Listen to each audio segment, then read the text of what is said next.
Once again, we're making a video about Shappy Sweb, but this time it's a bit different. He has decided to make a response video about the interview he got. And so, he got some random guy to cover his ass. So, let me criticize this guy once and for all. And just explain them properly on this video.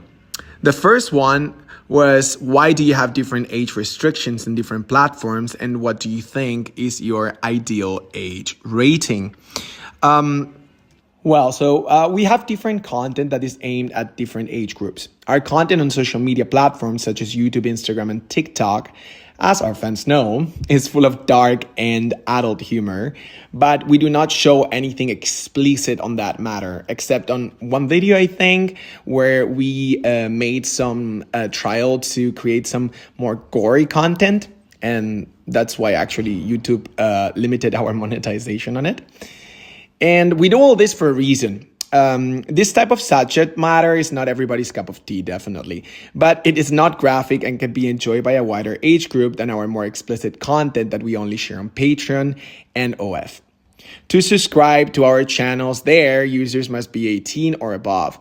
We provide a warning and users must click on field agreeing that they are adults. This is the usual procedure for platforms that show that type of content. On top of that, we have several moderators that make sure that there are no underage users on NSFW channels on Discord, using a bot for ID identification that is then manually checked by moderators. We have severe rules against unethical topics also, and illegal actions that I unfortunately cannot name here because of YouTube policies. Our moderators on Discord are super reliable and definitely do a great job. Unfortunately, YouTube is one of the only platforms that has a tiered age restriction system, allowing creators to tag their channels as not for kids. The other platforms like Instagram, for example, only give you the option to show content to everyone or only to users that are 18 and above. So of course, we chose this option on those platforms as we do not want children to see our content. We would love for all platforms to give content creators more options to choose which age groups can see their content, but that is not in our power to change. However, we must also say that we just applied for our YouTube channel to be able to monetize, and in this process, all our videos were checked by YouTube and they were all deemed to be appropriate to be shown to our audience.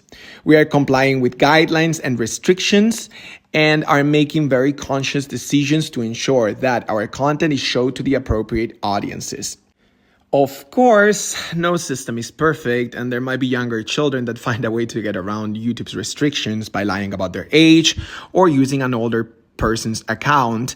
This is something we have no control over though, and it would apply no matter which age we choose for the age restriction. In the end, we can only do our best to protect younger audiences, and it is the platform's responsibility to actually ensure that their systems of protection work, and the parents' responsibility to monitor what their children are consuming online. Nice speech, but nobody monitors what their kids are watching anymore. Like, I don't even think anybody monitors what their kids are watching.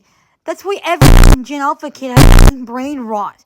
Like, bro, I swear, by this point, in day and age, nobody gives up what their kids are watching. This brings me to the next part of this so-called interview. They show me two photos of characters from different shows that are not at all related to our project. They wanted me to say if I thought it was appropriate for those characters to be used on adult content. At the moment, I didn't know these characters, and so I couldn't really give much of an opinion. I have had the opportunity, though, to research since then, and I want to give my opinion on both characters.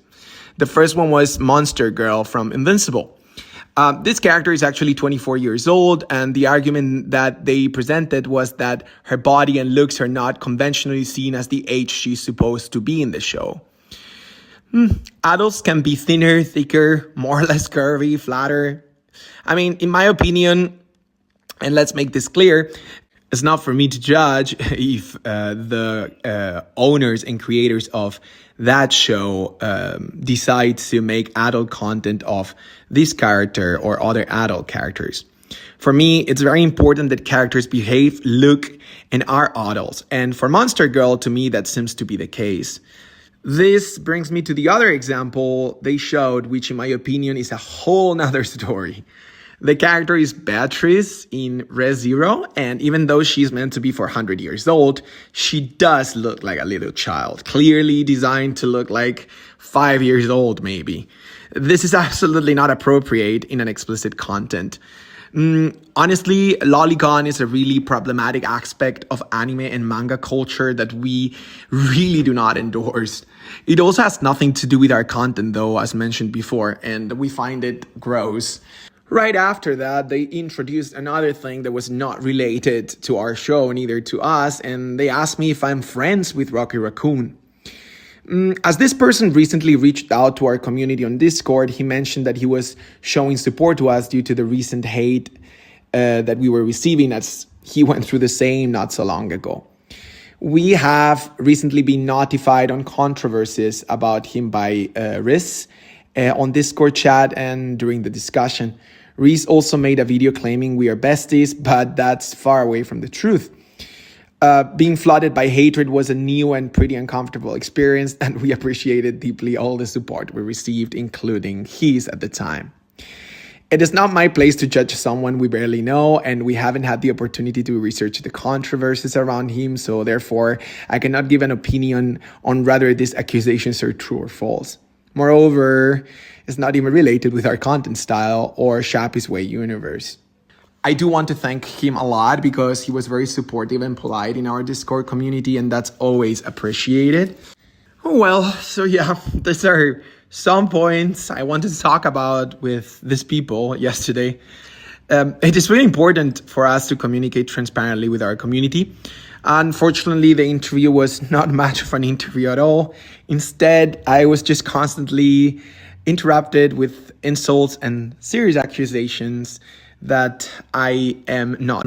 All of our channels, ours and the ones from the YouTubers that were interviewing me, are tagged not for kids. And we share the same kind of content. Sure, they are saying that it is for criticism of our content, but they are still sharing it to the exact same audience.